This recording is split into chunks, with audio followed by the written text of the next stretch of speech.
마태복음 9장 16절 말씀, 생배 조각을 낡은 옷에 붙이는 자가 없나니 이는 기운 것이 그 옷을 당기어 헤어짐이 더하게 됨이요. 이렇게 되었습니다.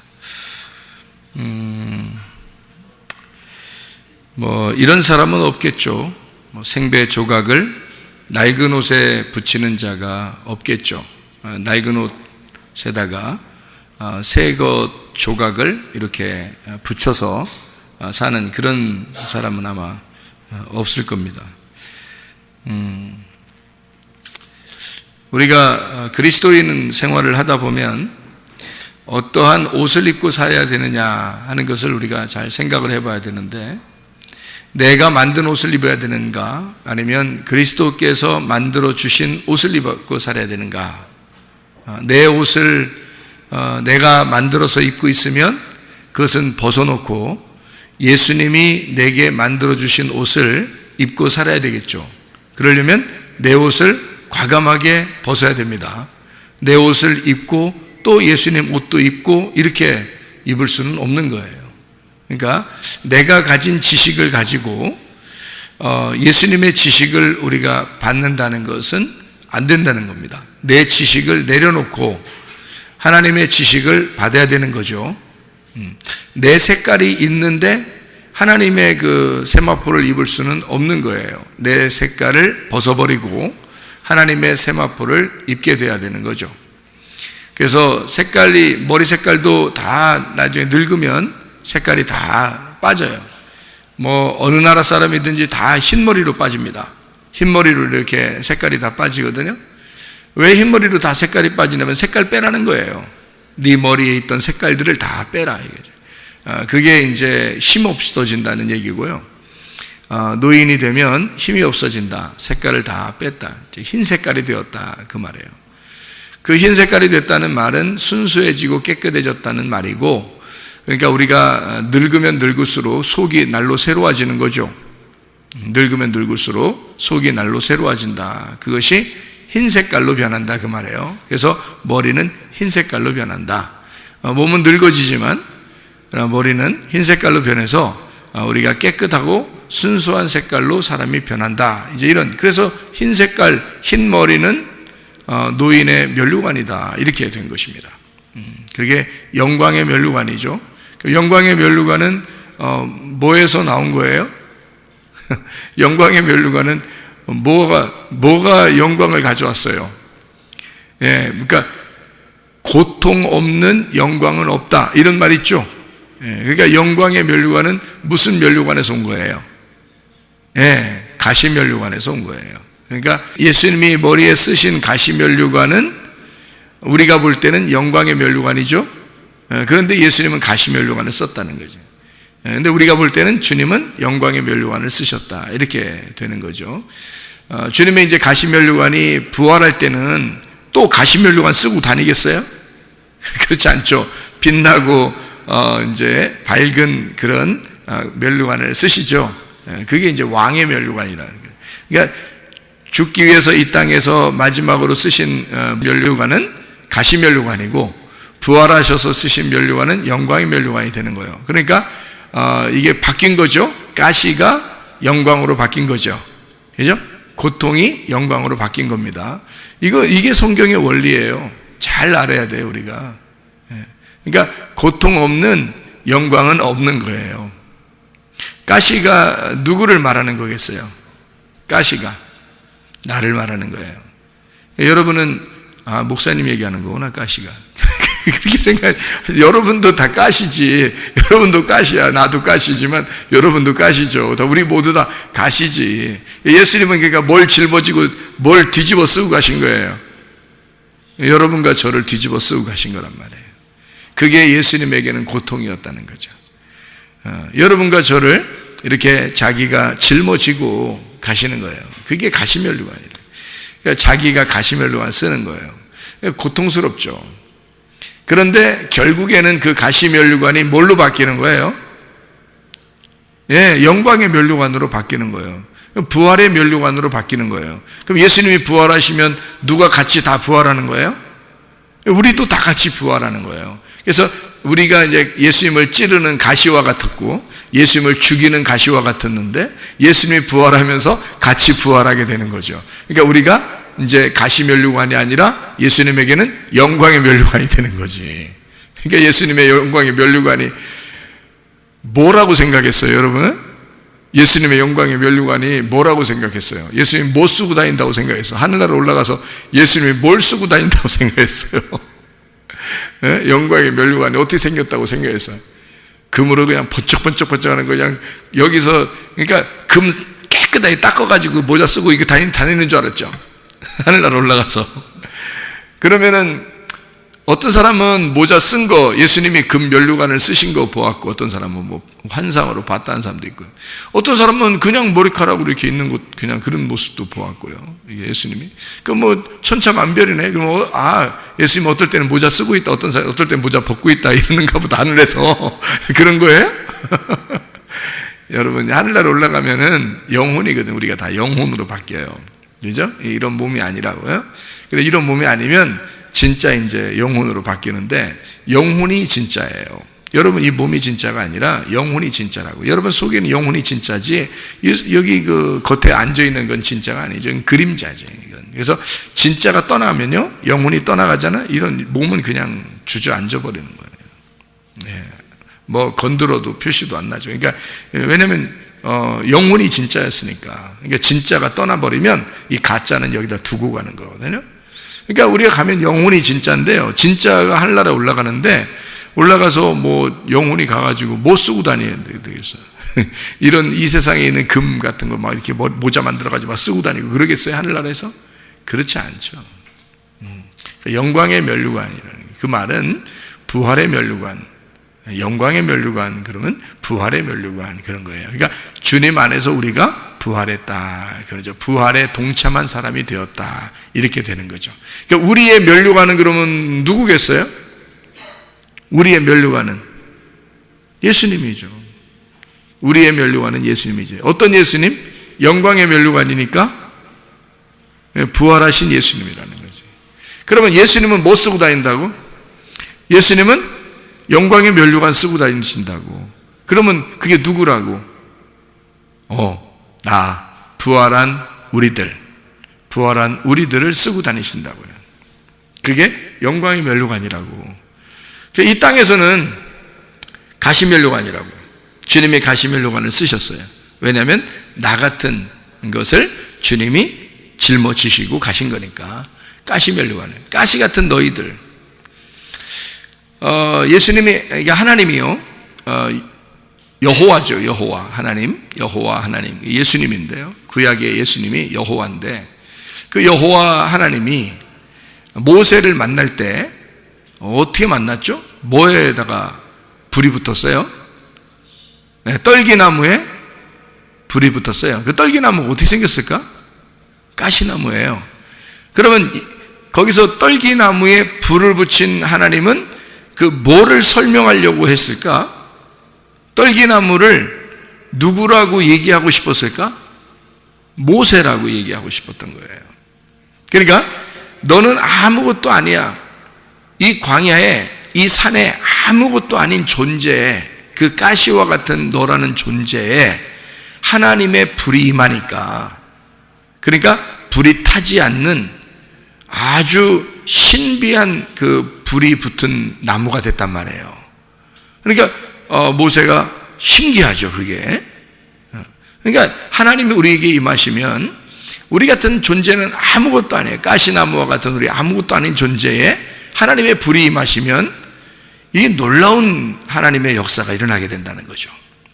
그러니까 모세는 아무것도 아닌 존재였어요. 그런데 하나님이 임하니까, 하나님의 성령이 임하니까, 하나님의 능력이 임하니까, 그러니까 하나님의 일을, 사명을 감당하게 되었다. 그게 떨기나무, 그러니까 떨기나무에 불이 붙은 거니까 모세에다가 하나님의 성령이 임한 것입니다. 그렇죠? 그러면 잘 생각해 봐요. 모세는 그러니까 능력이 뭔가 있는 사람이었던 것 같아요? 별거 아닌 사람이었던 것 같아요? 별거 아닌 사람이었어요. 그러니까 모세가 뭐 대단한 사람인 줄 아는데 그렇지 않습니다. 모세 하나님 만나고 난 다음에 자기가 얼마나 형편없는지 자기가 알아요. 40년 동안 광야에서 혼자 있었기 때문에 외롭고 막 이게 낮아질 만큼 낮아졌기 때문에 자기가 짓밟혔어요. 그 짓밟혔다는 것을 짓밟혀서 아주 낮아진 비천한 거가 온유란 단어예요. 온유. 그래서 모세는 온유함이 참 이 땅에 가득했다 이렇게 하나님이 칭찬했어요. 이 모세가. 근데 그 온유함이라는 건 짓밟혔다는 얘기예요.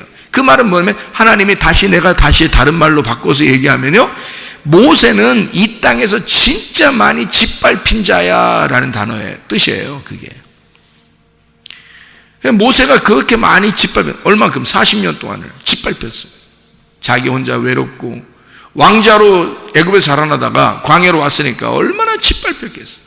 그렇게 많이 짓밟히고 낮아지고 비천해지고 비참하고 좌절스럽고 비통하고 자기 혼자 어떻게 해낼 수 없는 그런 힘없는 자. 하나님이 너 같은 떨기나무에 내가 불이 붙으면 너는 역사를 할 것이다 해서 하나님 부르시는 거예요. 부르셔도 모세가 자기의 형편을 너무 잘 아니까 하나님한테 그러는 거예요. 하나님, 내가 뭐 할 수 있는 게 없어요. 내가 할 수 있는 게 하나도 없어요. 다른 사람 보내면 안 됩니까? 이러잖아요. 하나님이 막 나중에 화내죠. 응? 내가 너를 보냈는데 네가 간 거야? 내가 가는 거지? 이렇게 하나님이 이제 그러시는 거죠. 그러니까 아론 있잖아. 가다 보면 아론 만날 거야. 하나님이 그렇게 해서 보내요. 네가 힘 있어서 보내는 거 아니야. 내가 힘 있는 거지. 네가 힘 있는 거야. 내가 보내니까 가는 거야. 너는. 모세가 할 수 없이 그냥 가는 거예요. 지팡이 들고서 가는 거잖아요. 그러니까 모세가 힘 있어서 막 능력을 나타내는 게 아니에요. 지팡이가 능력을 나타내는 거예요. 지팡이가. 하나님이 주신 그 지팡이가 능력을 나타내는 거라고요. 그러니까 모세가 그러는 게 아니라고요. 하나님이 다 하시는 거예요. 그러니까 나중에 나오면서 그러죠. 애굽에서 이제 이스라엘 백성을 탈출시켜서 나오면서 너희는 가만히 있어. 하나님이 우리 하나님 되심을 알지어다. 그러잖아요. 너희는 가만히 있으래. 그러니까 우리가 뭐 할 수 있는 게 사실 별로 없어요. 가시나무가 뭘 하겠어요. 근데 참 희한한 건 성막을 지을 때도요, 가시나무로 지었습니다.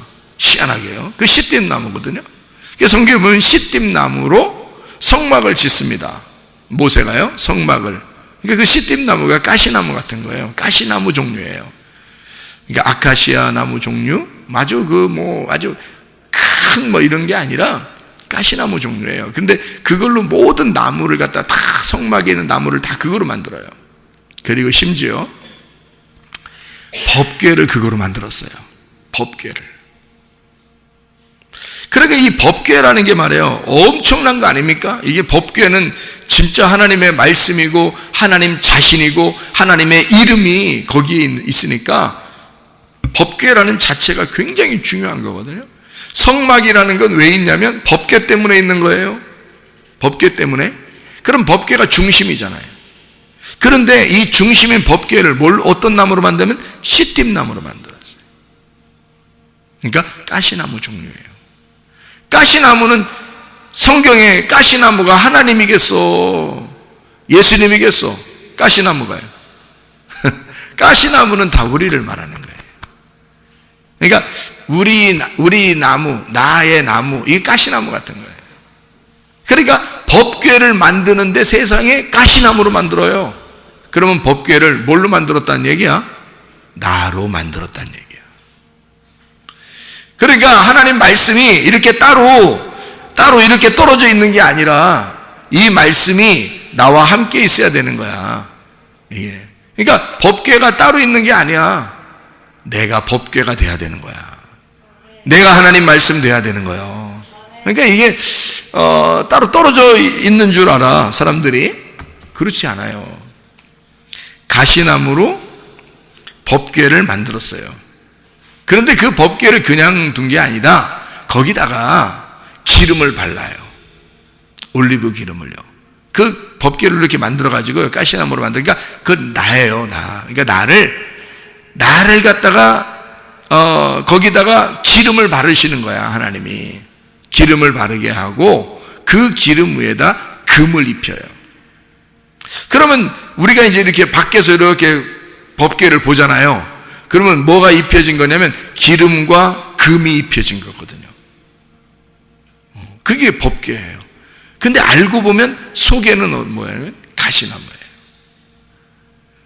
그러니까 우리가 하나님을 믿어서 우리가 하나님의 말씀이 말씀을 증거하는 자가 되고 사명자가 되고 하나님의 이름을 전하는 자가 됐어요. 법궤입니다. 아, 대단하죠. 빛이 나죠, 막. 근데 알고 보면 속에는 어떤 사람이었던 거예요? 가시나무였던 거죠. 가시나무인 나를 하나님의 기름이 발라지고, 그리고 겉으로 순금, 깨끗한 금을 우리에게 입혀서 법궤를 만들어 하나님의 말씀을 만드는 거예요. 자, 그 가시나무가 어떤 가시나무예요? 가시나무를 갖다가 이렇게 광야에 있는 가시나무를 이렇게 막 나무가 이렇게 있을 때 그걸 갖다 모세가 이렇게 뽑아서 이렇게 들고 와서 그냥 거기다가 그냥 기름 바르고 그냥 거기다가 그냥 금 입히고 그랬나요? 아니면 찍어서 잘라가지고 탁 만들었을까요? 찍어서 잘라서 만들었죠. 그러니까 그 가시나무는 더 이상 가시를 생산하는 가시나무가 아니라 죽은 가시나무지. 죽은 가시나무. 그러니까 여러분이 하나님의 말씀이라는 법궤가 되려면 하나님의 성령의 기름 부음을 받고, 그리고 하나님의 그 순금과 같은 깨끗한 정금으로 만든 그 금의 법궤가 되려면 죽은 나무가 돼야 되는 거죠. 여러분과 저는 찍혀서 죽은 나무가 되는 거죠. 그런 사람들만 하나님의 기름 부음이 있으시고, 그리고 하나님의 금을 발라주실 것이다. 그래서 법궤, 하나님의 말씀을 만드실 것이라는 거죠. 예, 그게 법궤예요. 자기가 살아있는 사람이 있잖아요. 자기 성질머리 그냥 아주 그냥 버르장머리하고 성질머리하고 그냥 다 머리네. 버르장머리, 성질머리, 아주 그냥 그 머리가 그냥 살아있어가지고 계속 고집도 부리고 자존심 부리고 승질 내고 막 이런 사람들 있죠. 살아있는 거예요. 살아있으면 기름이 안 발라져요. 예, 금이 안 발라진다고. 살아있는 나무에는 그렇게 바르는 게 아니에요. 그거를 찍어서 조각을 낸 것들을 붙여가지고 그거에다가 기름을 바르고 거기다가 금을 입힌단 말이에요. 다시 말하면 내 생각이 없어지는 거야. 내가 죽은 거야. 내 지식이 없는 거야. 내 자존심도 없는 거야. 내 고집도 없는 거야. 내 승질머리도 없는 거야. 이 못된 버르장머리도 없는 거야, 이게. 그런 사람들을 주님께서 기름을 바르시고 하나님의 성령으로 우리를 발라주시고 우리를 빛이 나는 번쩍번쩍한 금으로 우리를 입혀서 하나님의 말씀이 되게 만든다는 거죠. 하나님의 말씀이 되어야 그게 그리스도의 신부고 그게 하나님 나라가 되는 거거든요. 그래서 우리들을 그리스도의 신부로 삼으시고 우리가 하나님의 나라가 되도록 하는 것은 하나님의 말씀들이 돼야 되는 거죠. 하나님의 말씀들, 그게 법궤예요. 참 놀라운 이야기들입니다. 그렇게 하나님은 모세 같은 사람, 모세가 원래 훌륭하기 때문에 부른 건 아닌 거예요. 베드로가 원래 훌륭하기 때문에 하나님이 부르신 것은 아닌 거예요. 3번 부인했죠. 여러분 같으면 지금 예수님 부인하라면 부인하겠습니까? 3번? 3번씩이나 멀쩡한 정신 가지고. 여러분 예수님 봤어요? 못 봤잖아요. 베드로는 3년 반 동안 예수님 봤어요. 3년 반 동안 예수님 따라다녔어요. 그리고 항상 같이 있어. 같이 밥 먹고 같이 쳐다보고, 그리고 다른 거 어린애들 같은 거 오면은 막 괜히 힘쓰고 막, 니네 뭐야? 뭐 괜히 폼 잡고 막, 멀리 떨어져! 우리 예수님이야! 막 이러면서 이랬던 사람이에요. 사람들이 막 괜히 오고 그러면 막 조용히 해! 그러면서 막 따라다니던 그런 폼 잡던 사람이에요. 그리고 예수님 물 위로 걸어오시니까 주님이시거든. 나를 물 위로 오라 하소서. 막 이러면서 오라. 그러니까 또 딱 걸어서 또 물 위도 한번 이렇게 걸어본 그런 사람이거든요. 그랬다가 내가 뭐 하고 있지? 쳐다보니까 이 물 위를 걸어가고 있는 거야. 이건 아닌데 그러면서 물에 또 빠져가게 되잖아요. 빠지니까 또 금방 또 베드로는 또 뭐라 그래요? 살려주세요. 그러니까 주님이 손을 또 딱 잡고 일으켰어요. 왜 이렇게 믿음이 없느냐 이렇게 얘기하죠. 그러니까 여러분 믿음이 가끔 없죠. 여러분도 믿음이 가끔 없잖아요. 뭐 의심도 가끔 나오고 그러죠. 너 왜 의심하느냐? 너 왜 믿음이 없느냐? 가끔 이렇게 하죠. 그럴 때 예수님이 와가지고 주먹으로 후드려 패요. 너 왜 믿음이 없느냐 이놈의 새끼야. 너 왜 믿음 좀 가져. 쌍싸대기 탁탁탁 이렇게 예수님이 그렇게 베드로한테 하신 적이 있어요 없어요? 없어요. 믿음이 없는 자, 의심하는 자, 너 왜 이렇게 믿음이 없어서 빠져가느냐 뭐 이렇게 하면서도 예수님이 다 건져주셔요. 예수님의 마음이 참 좋으셔요. 좋으셔. 그러니까 아주 사랑하시는 마음이 참 사랑하시는 마음이 있어요. 그러니까 여러분도 마찬가지예요. 여러분도 뭐 의심도 하고 여러분도 뭐 가끔 이렇게 뭐 말도 안 듣고 그런 때도 주님이 여러분을 미워하고 그러지는 않습니다. 제가 볼 때는 그래요. 예수님이 미워할 것 같지는 않아요. 하물며 옛날에도 베드로가 예수님 십자가 못 박혀 돌아가시기 전인데도 그랬는데 우리는 예수님 십자가 못 박혀 돌아가시고 우리를 값으로 사셨는데 자기 생명으로 사셨는데 세상에 우리를 미워할 리가 있겠습니까? 절대 그럴 리 없죠. 아기가 뱃속에 있다가 아기 태어나 보세요. 세상에 이 아기 말이에요. 내 생명은 버리면 버렸지 이 아기가 살았으면 좋겠다. 그런 생각하거든요. 그 엄마들의 마음이거든요. 그죠?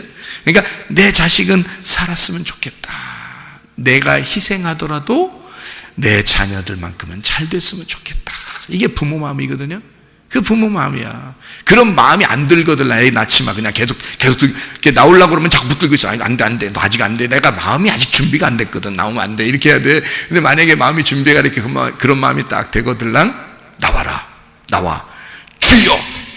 그러니 나와 이제 이게 힘줘서 나오게 되는. 그런 마음에 주님께서 하물며 자식 진짜 죽어서 자기가 진짜 죽으면서 우리를 사셨는데 우리를 미워하거나 의심했다고 쌍싸대기 때리거나 그러진 않는다는 거죠. 내가 볼 때는 그러지 않을 것이다.